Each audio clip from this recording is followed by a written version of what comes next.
What's good, YouTubers and YouTubettes? This is JB Sports, back again with another one. WBC middleweight champion Jermall, Lions only Charlo, with a record of 32 wins, 0 losses, and 22 KOs, will be taking on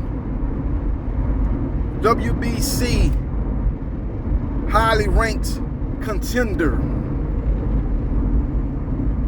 from Warsaw, Poland, Maciej Sulecki, who has a record of 30 wins, 2 losses, 11 KOs.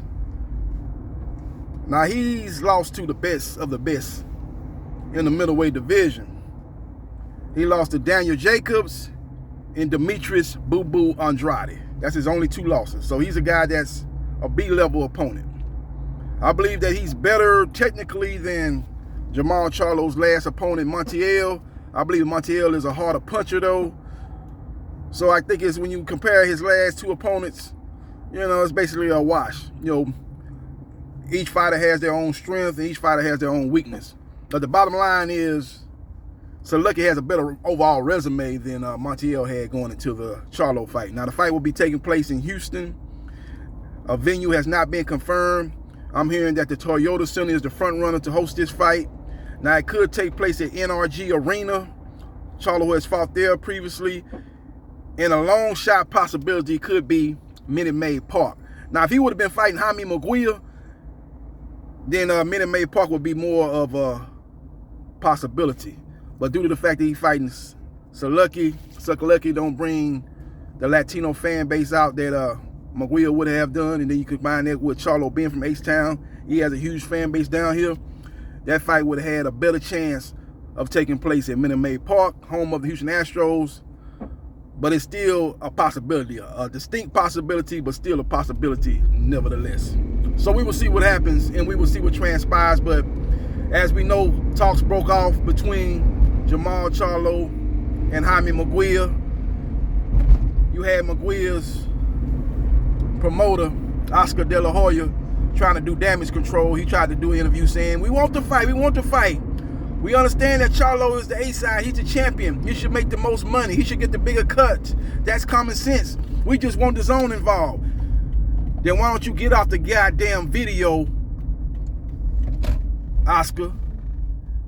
Get off the goddamn interview and go send a counter offer to the PBC. That's how you handle business, man. They let you know when people ain't serious. They just out here trying to do the propaganda, smoke and mirrors, and try to sway public opinion because they see the public looking at them as a duck, and that's exactly what it is. I'm not saying Jaime Munguia is scared to get in the ring with Jermall Charlo, but he got Oscar De La Hoya, who's promoting him. Oscar De La Hoya got 3 fighters, basically. He got a very thin stable of fighters. He got 3 guys that he looking to keep his company relevant. And at the head of that is Ryan Garcia, followed closely behind Virgil Ortiz Jr., and then you got Jaime Munguia. So anybody thinking we're going to get Ryan Garcia versus Gervonta Tank Davis anytime soon, well, let's just look at what just went down between Jermall Charlo and Jaime Munguia. Yeah, that doesn't give you a lot of reason to be optimistic about that fight ever happening anytime soon. With all that being said, Oscar De La Hoya was full of it. Steven Espinoza, Tom Brown, Al Heyman, and the PBC, they don't play around. You got to give them credit. They quickly moved on. They know bullshit when they see bullshit. Oscar De La Hoya was not serious about sending a counter offer. He just wanted to play games in the media to make it look like that his fighter was ready to fight. But obviously, his fighter is not ready to fight a guy of the caliber of Jermall Charlo in Oscar De La Hoya's mind. That's the reason why he did not let this fight come off. He can use the zone as an excuse. He can use the zone as a scapegoat. But bottom line is, if the zone want to be involved, send a counter offer. The bottom line is this fight is not big enough for 2 platforms to come together and share in the revenue. The fight's not big enough. This is not Lennox Lewis, Mike Tyson. This is not Deontay Wilder versus Tyson Fury. It's not on that level.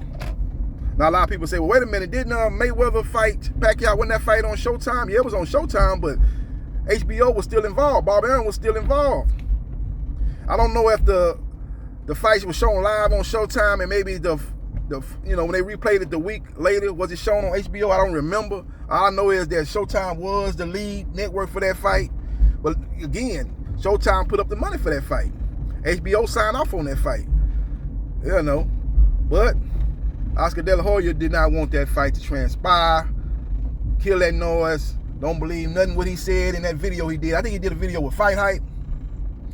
Trying to sugarcoat things and trying to make it look like, oh, no, man, we want the fight to happen, man. We just want the zone involved. Well, goddamn, when they were doing all these negotiations, when they was negotiating, they've been negotiating for a while. This fight did not just come out of thin air. They had been negotiating. Why didn't you intervene and say, hold on, man, I know we're close to a deal and everything seems to be going toward a deal with Showtime, but hold on, I want the zone involved. I want them to zone. Let's do a joint pay-per-view. See, when he said let's do a joint pay-per-view, that let you know he don't want to fight. He know good and damn well this fight ain't no joint pay-per-view worthy type of fight. Come on, man. This fight is not big enough to be on no joint pay-per-view. That's absolutely ridiculous. That's ASA 9, ASA 10, ASA 11, and ASA 12. That's absolutely ridiculous. He know that. But again, people that don't know the sport, people don't understand the business of the sport, they'll say, oh, man, the PBC, man, they just want to do in-house fight. They don't want to try to make fights happen with other platforms. Nah, they put up the money. Both fighters were happy with the financial package. Here come Oscar De La Hoya, who knows he only have 3 fighters. He's only 3 deep at Golden Boy Promotion. He come in here and put a kibosh on the fight. That's what happened, ladies and gentlemen.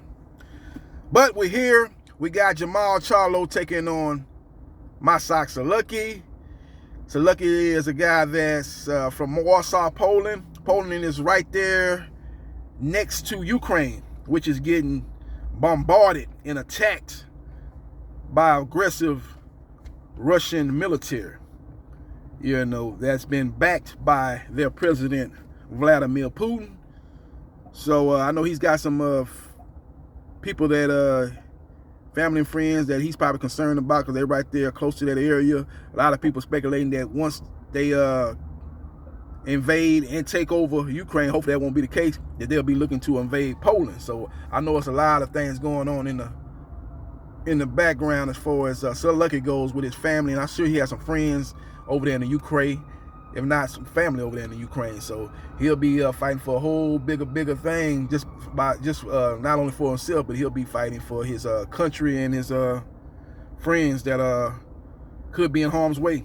Hopefully not. So we will see what happens, and we will see what transpires. Let me know your thoughts about Jermall Charlo fighting Maciej Sulecki. Sulecki's been in there with the best of the best, man. He's lost to the best of the best. He's lost to the creme de la creme.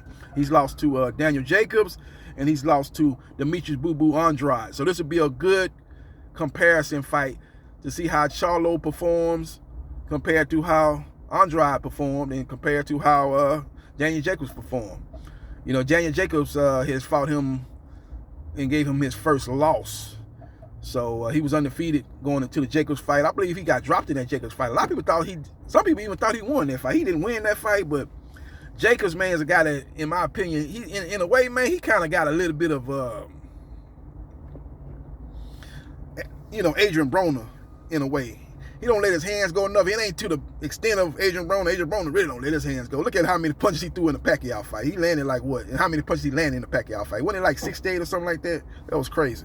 It ain't to that extreme, but I'll be watching a lot of his fights. I'll be like, man, why you let your hands go? But I think he's just like Adrian Broner. He don't want to let his hands go because he's worried about what's coming back. So he don't have the most supreme confidence in his ability to take a punch. His ability to withstand punishment, so that leads him to be a little bit more economical when it comes to throwing his punches. So I thought I saw that a lot in that Sulecki fight, and Sulecki is a guy that don't have a lot of power. So when you compare Sulecki to Charlo's last opponent in Maciej is a much harder puncher, but Sulecki is much more technical and has a much better resume. So when you look at his opponents in his last 2 fights, he's fighting some decent names, and people want to shit on Jermall Charlo's resume, but Charlo's been in there with J. Rock Williams. He's been in there with Austin Trout. He's been in there with some good names. He's been in there with Derevchenko. People want to just overlook that fight. And a lot of people thought Derevchenko beat Triple G. Me personally, I believe he beat Triple G when I scored that fight. So he's been in there with some good names. He tried to get Canelo. Canelo didn't want to fight him. He tried to get Jaime Maguire. I believe Maguire wanted to fight, but Oscar De La Hoya didn't want to fight. And now he's not sitting around here trying to negotiating, play games with Oscar De La Hoya, knowing Oscar De La Hoya really don't want to fight. Him and his team moved on, and they quickly secured a solid opponent in Maciej Sulecki. So that fight will take place in Houston. I will be in attendance of that fight. It's going to be going down, and much looking forward to that matchup. It's going to be June 18th, so that'll be Juneteenth weekend here in Houston, Texas. So we'll see what happens, and we will see what transpires. Let me know your thoughts about Jermall Charlo taking on Maciej Sulecki. Let me know your thoughts about the whole Charlo Munguia fallout. Who do you blame? And let me know your thoughts on who you like in this particular matchup. I'll be breaking down this fight in the week leading up to the fight. I'm not going to break it down here in this video, but you can give me your opinion on who you like in this particular matchup. Follow me on JBsports 3303 on Twitter. Like, share, and subscribe to JB Sports. The man, the myth, the legend. And I holla.